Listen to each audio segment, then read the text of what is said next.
Hello friends, welcome to study कर। मैं हूं आपका दोस्त प्रभाकर।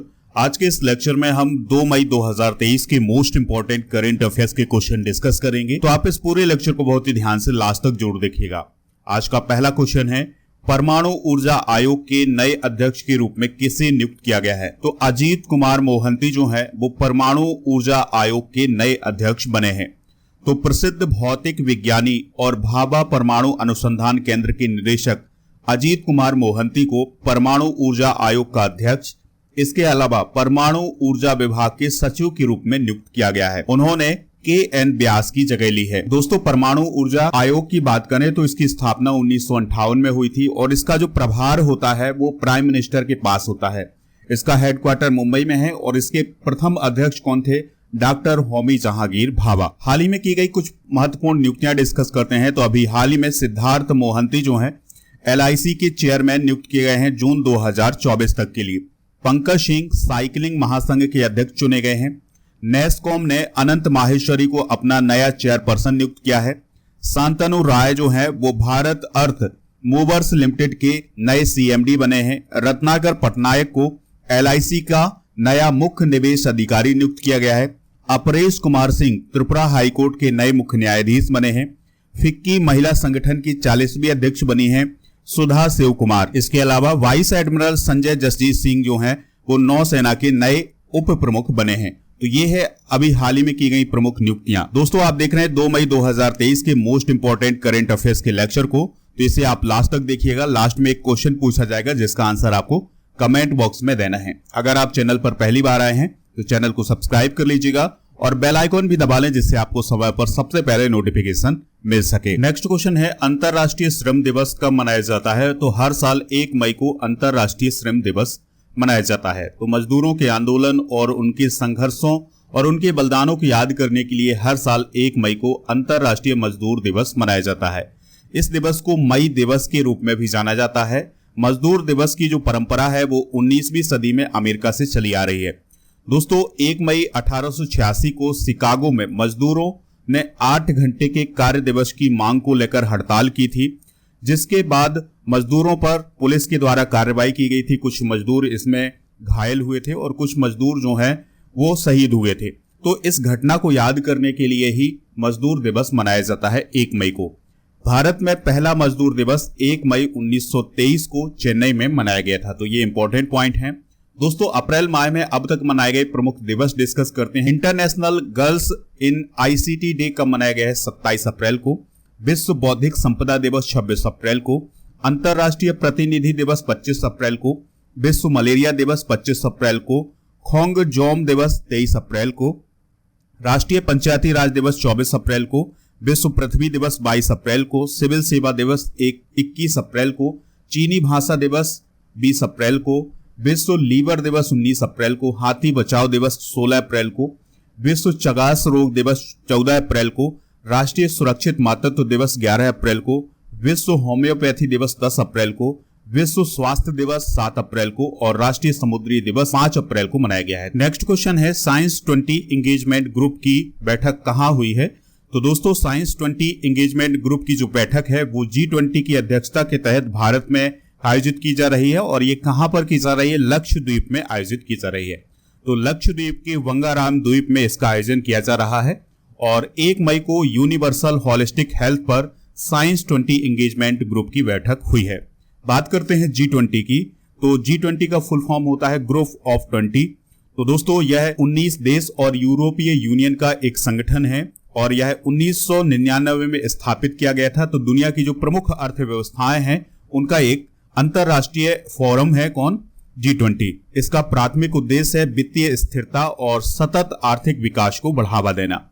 दोस्तों, G20 में कौन कौन से देश शामिल हैं इसको डिस्कस करते हैं।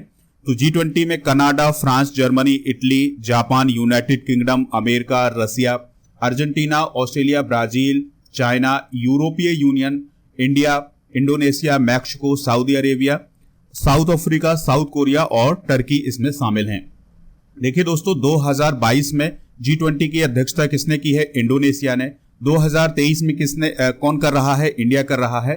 और अगली जो अध्यक्षता है वो किसके पास जाएगी 2024 में? वो जाएगी ब्राजील के पास। दोस्तों प्रमुख सम्मेलन भी डिस्कस करते हैं।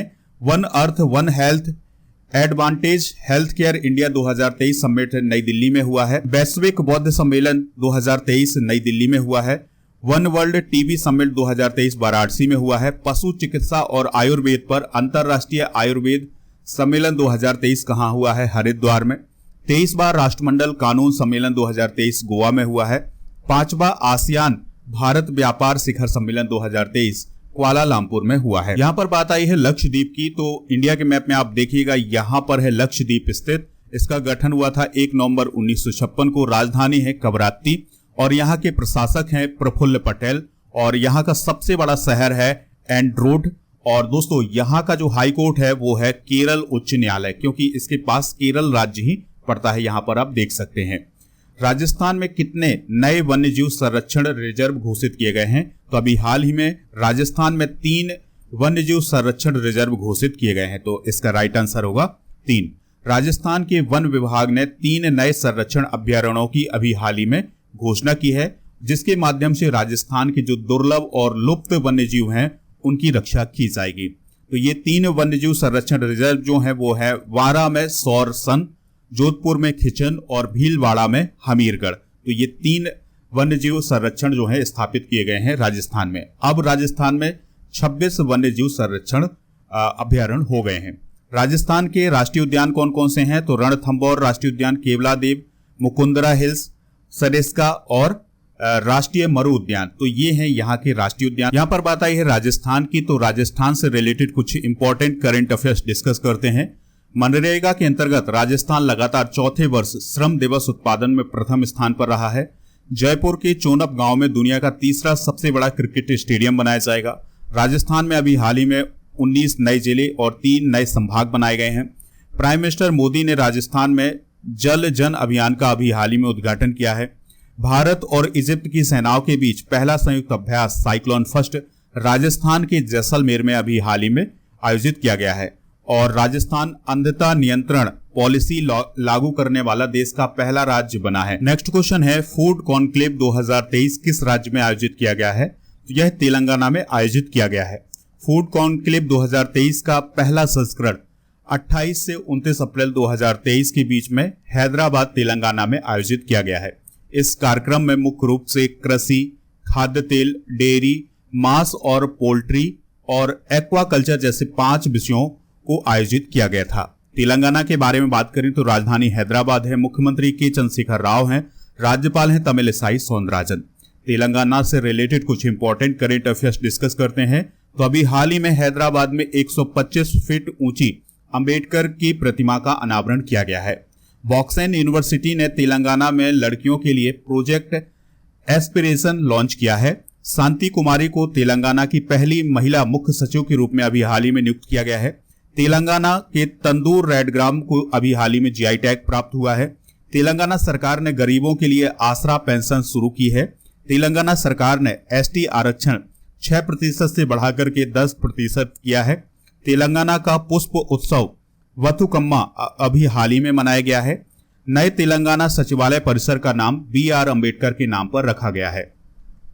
तेलंगाना की लोकेशन आप देख सकते हैं, ये है तेलंगाना और इसके पड़ोसी राज्यों में है कर्नाटका, आंध्र प्रदेश, छत्तीसगढ़ और महाराष्ट्र।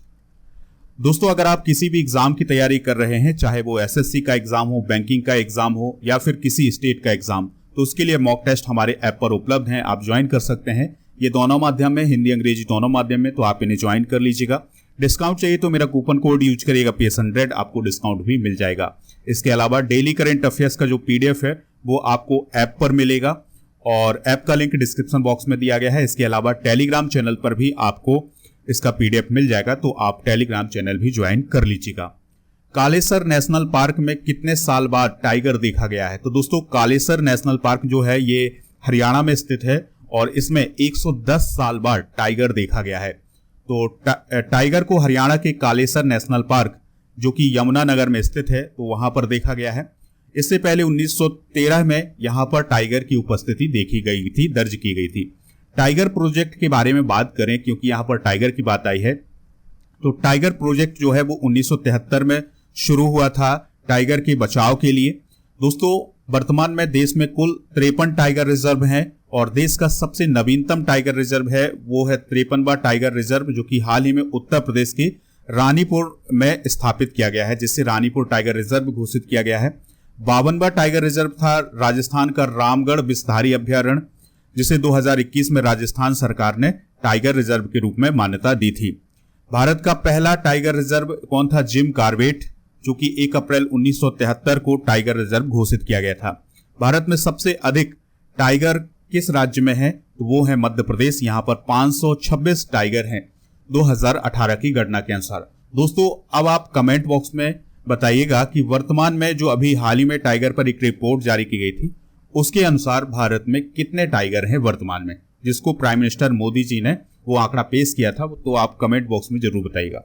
पीएम मोदी ने 30 अप्रैल को मन की बात कार्यक्रम का कौन सा एपिसोड संबोधित किया है? तो उन्होंने 100वां एपिसोड संबोधित किया है, यानी कि जो मन की बात कार्यक्रम है पीएम मोदी का, उसका 100वां संस्करण अभी हाल ही में संबोधित किया है। मन की बात कार्यक्रम जो है वो 3 अक्टूबर 2014 को शुरू किया गया था।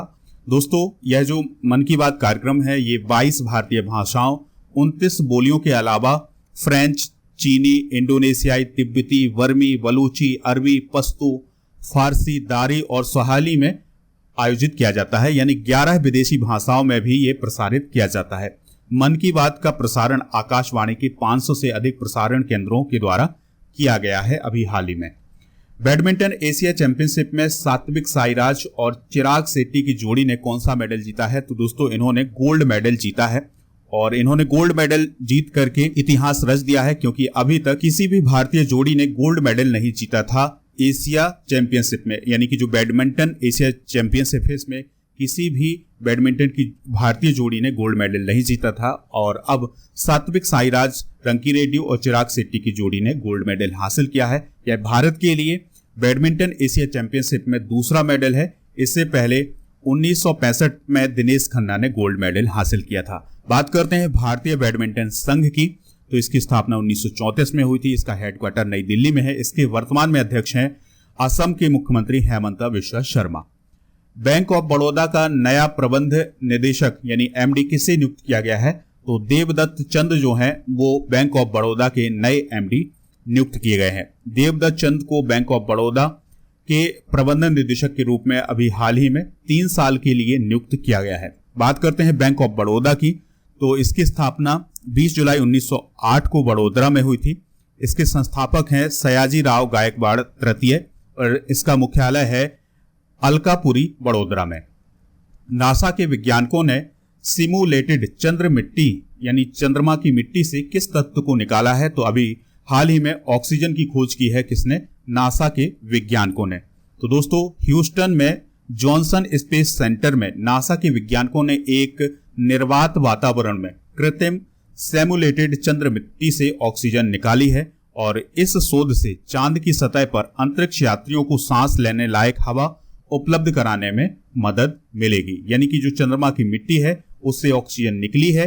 इसका मतलब ये है कि जो अंतरिक्ष यात्री होंगे उन्हें चंद्रमा पर सांस लेने में सहायता मिलेगी, क्योंकि चंद्रमा की मिट्टी में भी ऑक्सीजन प्राप्त की गई है।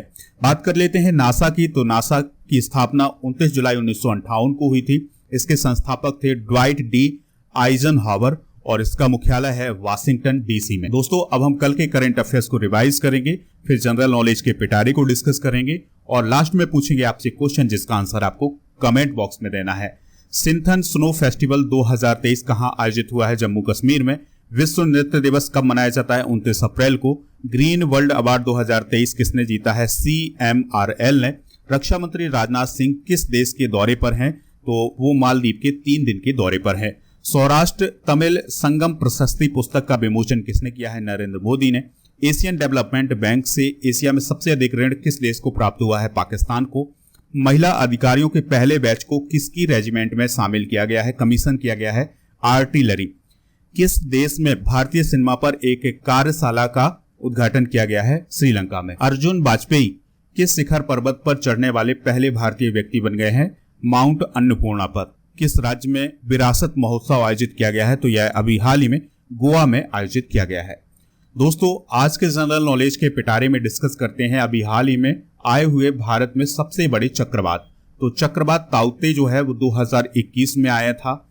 चक्रवात अम्फान 2020 में आया था। चक्रवात जो तितली है वो 2018 में आया था। चक्रवात ओखी 2017 में। चक्रवात वरदाही 2016 में आया था और चक्रवात कोमेन जो है 2015 में आया था। तो ये भारत में अभी हाल ही में आए हुए सबसे बड़े चक्रवात हैं, तो इनको आप नोट कर लीजिएगा। अब आपसे एक क्वेश्चन पूछा जा रहा है जिसका आंसर आपको कमेंट बॉक्स में देना है। अंतर्राष्ट्रीय श्रम दिवस कब मनाया जाता है? जो भी इसका राइट आंसर हो कमेंट बॉक्स में बताइएगा।